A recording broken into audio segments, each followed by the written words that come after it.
皆さんこんばんは。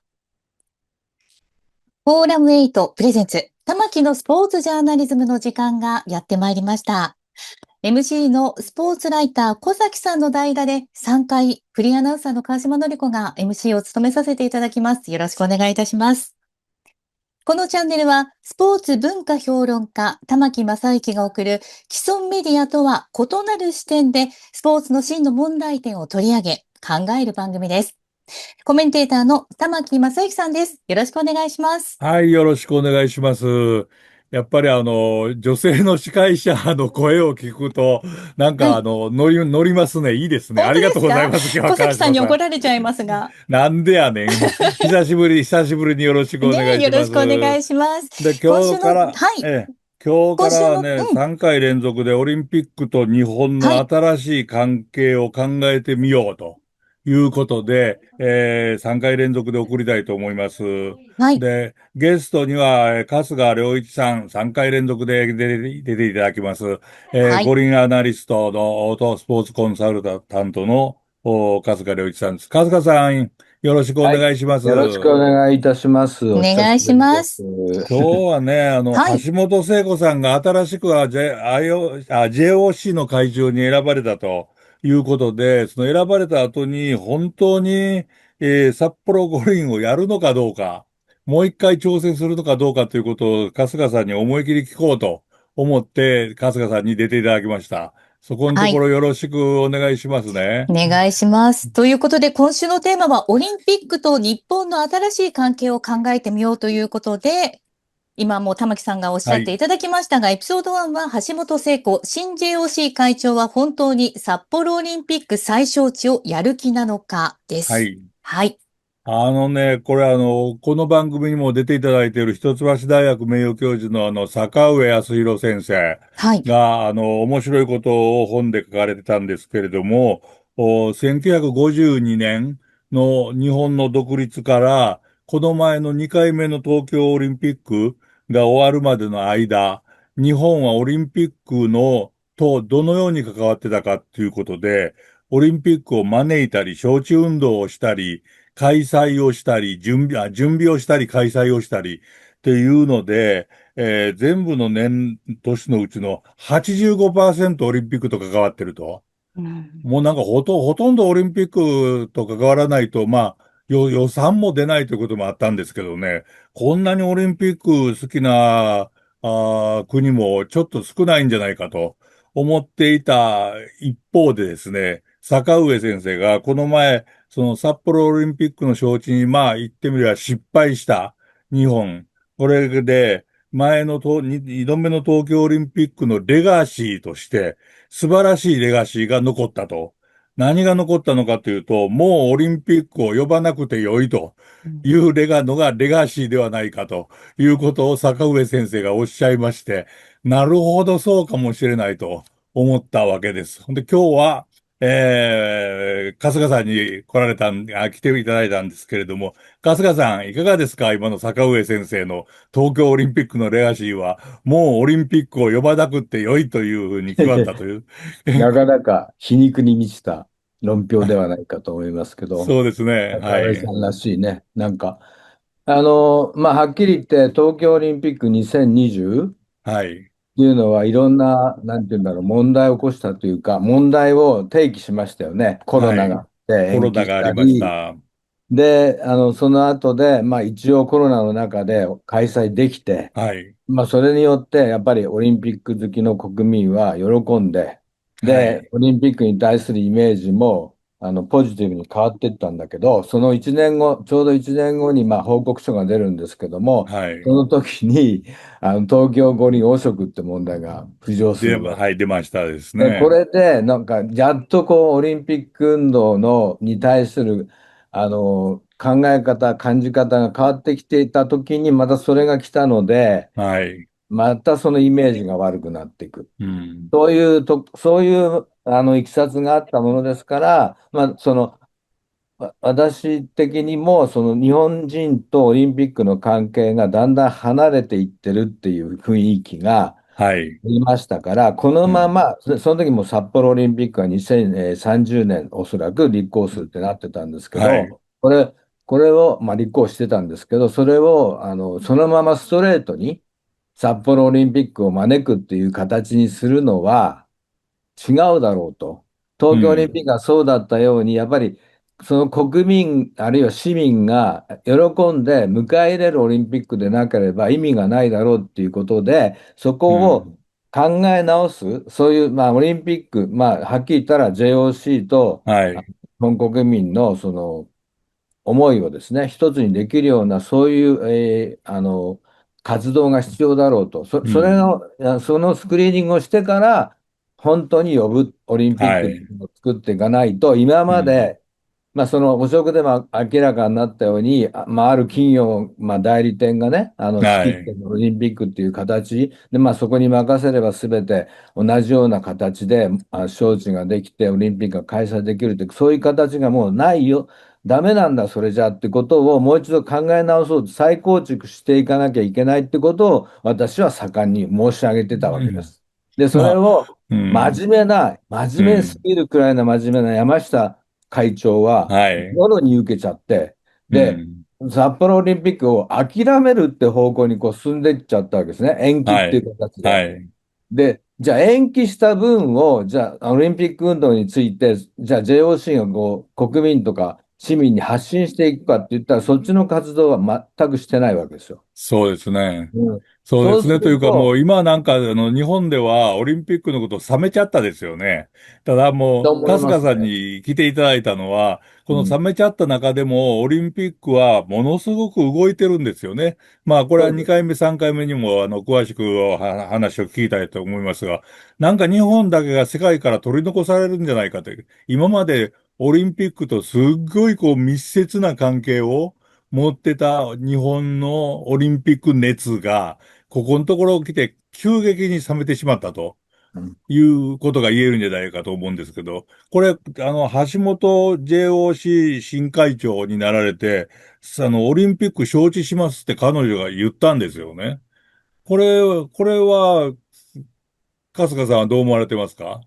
いや、だから、まあ、今、ちょっと突然そっちに飛んじはい、ゃったんはい、だけど、まあ、その流れの中で、じゃあ、その、本来だったら、やっぱりオリンピック運動を招くっていう、招きたいっていう気持ちに、啓蒙していかなきゃいけないっていう、えことは残っている課題だったので、え、だから新しい会長が、そちら、オリンピック、札幌で諦めた札うん、幌をもう一度取り直すっていう活動の中でね、それをやっていくってことは、必ずしもおかしな話ではないはずなんです。うん、で、ただ橋本さんはその時、まあ、会長になったと、時にはそうおっしゃってたけど、そうん、の後、まあ、北海道新聞とかのインタビュー見てると、やっぱりはい、まだ、時期が早いよっていうことはね、言っ言わてるわけれてます。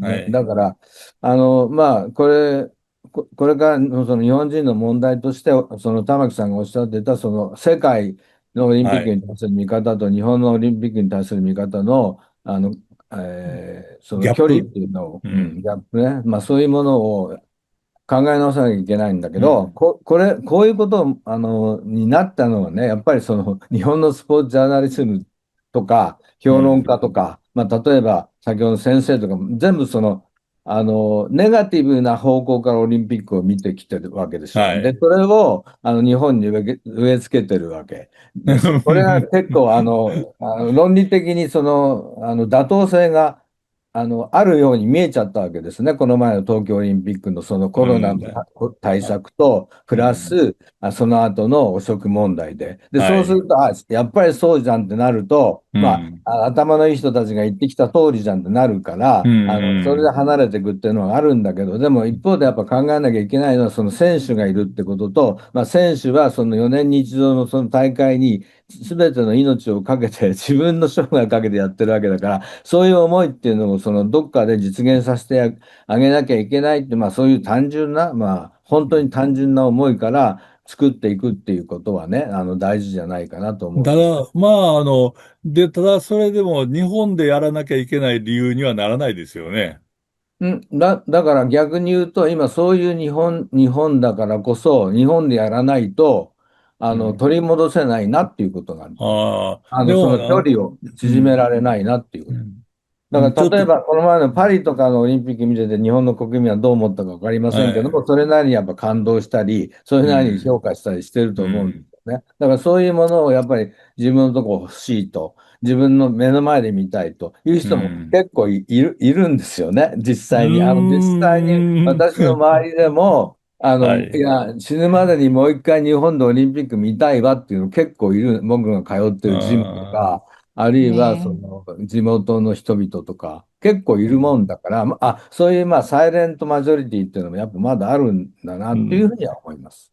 ただもう一方でね、新しく JOC の会長に選ばれた橋本聖子さんはい。が、自民党の中でも、一番なんて言いますか、裏金問題で、うん。2057万円もの、使途不明金を出されて、で、1年間の役職停止の処分を受けた。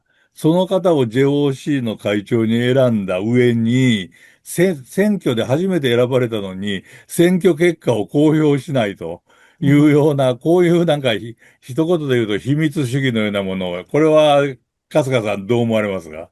これオープンにした方がいいのにね、何票対何票だと。でもあれですよね、初めてやったんですよ、投票えは。あと、まあそうですね。選挙っていう形でやったことないですか。こえれ、要するに財団法人の決まりで、理事の5選で会長を選ぶっていうパターンはい、だから、はい。だからあえてその一般国民に問うみたいな投票ではないので、うん、そこまでその、なんていうの、公共性っていうか、オープンにしなきゃいけないかどうかっていうのはちょっと僕は分からないですけど、ただ、そうん、の、おっしゃって、それでちょっと田島さんが何票で、はい。橋本が何票でっみ、ていうふうにえなったら、ちょっとこれ、その後ね、その後の彼らにもあまりいい影響を与えないかもしれませんから、それは公表しないっていう、理由もあるにはあると思います。で、たあだ、るにはあるけど、公表した方がイうん、メージは良かったんじゃないですか？だけど、玉木さんさ、あれですよ、理事っえてたった30何名でしょ。はい。それで学級委員の委員長決めるみたいな投票なわけなんだけうん。ど、それでもやった方がいいですかね。別に自分で恥ずかしいことないじゃないですか。誰に入れようが。それはそうだろうけど、えそれはあんまり僕もそこは議論するあれもないですけど、したらした方がいいかもしれませんけど、うしなくてもいいん。かなと思いますけど、でもただ、これ、うん。まあその問題はさておくとして、うん、札幌オリンピック、冬季オリンピック、もう一回呼ぼうというん。う気はやっぱり本気であるみたいなんですよね。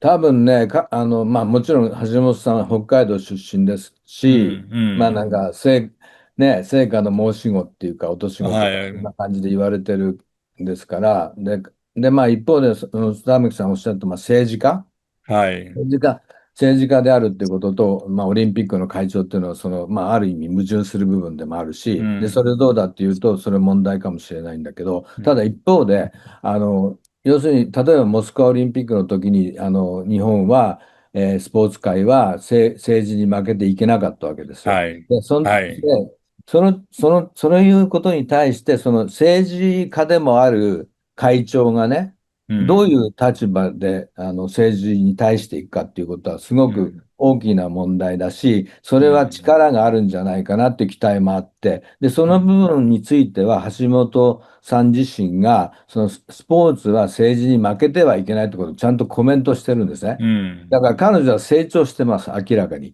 そうですか。はい。要するに彼女が衆議院、いや参議院かに出る参議院。とき、もう何十年も前ですけど、その時には、結構私、いろいろと親しい関係がありまして、うん。カルガリーオリンピックからソウル、バルセロナってずっと一緒に行ってるもんですから、うん。いろんな相談に乗ったりとかもあったり、で、彼女が議員になった時には、その当時、橋本総理だったんですけど、その日はい。本が東南アジアに貢献するためのスポーツ綱領っていうのをね、作んなきゃいけない。うん。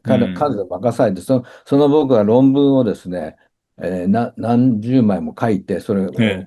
貢献してるんですよ、一応。で、うん。そういう関係もあって、それで、その中で彼女自身が、参議院に出るって言った時に、スポーツを捨てるのかとういうん。ことで、僕は疑問を投げかけていました。で、はい。あなたがその政治に出ることによって、その自分のオリンピアンとしての、実績だとか、オリンピアンじゃなければ言えない社会へのメッセージとかっていうのをどうするんだっていうことを一応投げかけてましうん、た。でもその時うん、は、あの、はっきりした答えはもらえなかったんですけど、うん、この、いろいろあった中での今回の、発言を聞いていますと、うん、スポーツは政治に負けてはいけないといううことをはっきりん、言ったというのはすごくもう大きな進歩だったとうん。思うし、実績としてですね、えっと、数年前に柔道連盟でいろんな問題が起きましあたでしょ。りましたね。はい、はあい、の時に、一応要するにそれをノーマライゼーション、正当化するための、はい。正常化するための委員会があって、その中に彼女も入ってたんですけどうね。で、ん。その時に、要するに政治側から結構いろいろな圧力があったらしいんですけど、はい、そはい。れに対して彼女は、体張って、スうん、ポーツのために、ガードしてくれたっていうことを、それに、入ってた委員からも聞いてますからね。で、そううん。いう形で行くんであれば、政治力っていうのをスポーツのために使えるっていう意味では、ポジティブに考えてもいいのかなってういうふうにちょっと思っん、てますね。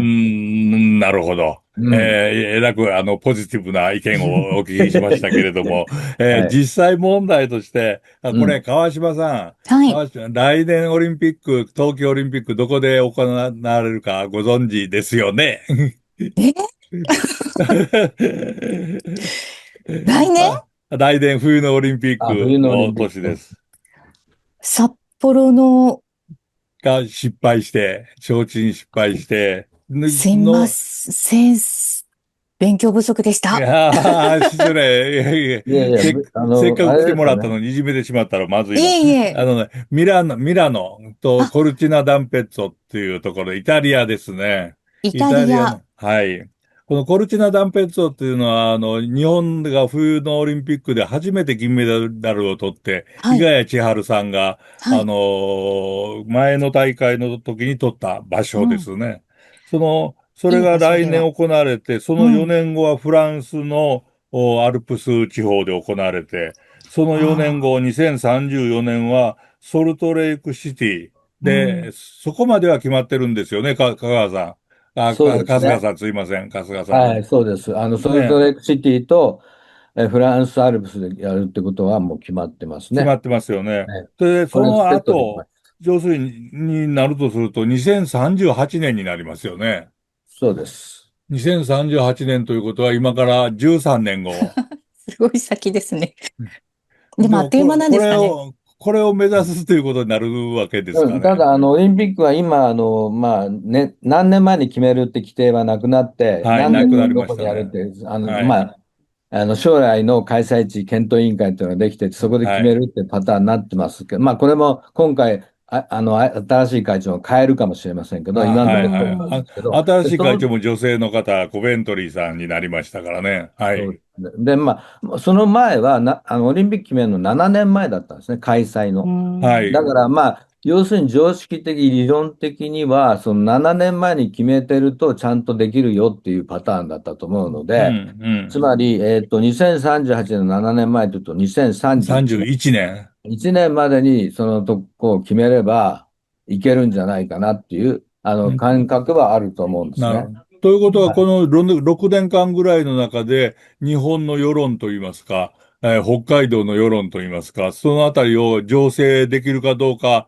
の勝負ということになるわけでしょうかね。はい、そう思いますし、で、だからこれからホストカントリーとしてやるとしたら、日本オリンピック委員会がそのホストオリンピック委員会として、橋本はい。聖子会長のもと、なんで札幌でやんなきゃいけないんだ。うん。うん。札幌でやったら世界にどれだけいいことがあるのか、オうん。リンピックにとってどれだけいいことがあるのかっていううん。ことを言わなきゃいけないんですね。で、そうこれ今ですね。までの日本の招致がダメだったのは、全部自分のことしか言ってないわけで。オリンピックが来たら、札ああ。幌が幸せになります。うだからみんん。な呼びましょうう。オリンピッん。クが来たらお金持ちになります。う経済がうん。まくいきます。うだからん。来てください。そういうパターンでしか言ってないが、それがダメなんだよ、もうっていう話をしていかなきゃいけないなと思いますね。そうですね。で、それがダメだって、金儲けのためにやるなんて言ってちゃダメなんだよということで、まあ失敗したということはもう言えると思うんですよね。札幌は一度。それで、あー次やるときには、世論と一緒に醸成する、こんなにいいことがあるんだ。要するにオリンピックにとってもいいことがあうるし、ん。札幌でやることによってうん。オリンピック冬季大会がこんなに良くなりますというのを言えますかね、春だからそ日さん。れを言わなかったらやっちゃダメですよ。ですよね。だからそでも、れは、そこを考えるっていうことが、はい。大事。そのポイントだうん。と思う。そこうん。が変わらなきゃいけないところだと思ってますから、だからそれは本当に、議論でもいいんですけど、話し合いでもいいんですけど、もう学んでいかなきゃいけないところだと思います。それ、春日さん、なんかいいアイデアあります？いいアイデア。うん。っていうか、例えばですよ、これは前も言いましたけど、ウクライナの戦争がありますよね。はい、うん。はい。でウクライナの戦争をどうやって解決するの？まあ、オリンピックってのはもともと、世界平和を実現するためにスポーツを使うっていう哲学ですから、で、これ、はい。もし今スポーツを使ってウクライナに平和をと思ったら、じゃあウクうん。ライナでオリンピックやればいいじゃんって発想にうすぐなるん。わけですね。はい、で、はい。私的には。そうすると、まあ前は札幌が招致がうまくいかないっていうことをやってたから、札幌の招致をウクライナに譲るっていうことで、ウクライナの戦争を止めようっていううん。提案したんですけど、はい。まあそれはちょっと、なんていうか、実機的に難しかった。で、今度は例えば、もう共うん。催っていうのは、なってますから、ウクライナと札幌で共催でオリンピックやりましょおー、うよ。で、それでおー、世界に、平和憲法を持っている日本とウクライナ、これから再建するウクライナでやることで世界に平和を訴えましょうよっていう展開をしていけば、これはあ札幌のためにやるだけの招致じゃなくなるわけですね。ーうそういうん。のもアイデアとしてあります。春日さん、うまい、ブラボー、ブラボブラボーっていうか、まあ、そういうことを僕はよくそのスポーツで平和なんかできないってー。よくはい。まあ、バカかって言われるんだけど、うただね、よん。く考えたら、じゃあなんで平和作れるのってことから入ってるんです、僕は。うなるほど。だって武器で、要するに今武器の戦いで平和作ろうとしてるわけですけうん。ど、じゃあできないから、じゃあ経済でもできない。うん。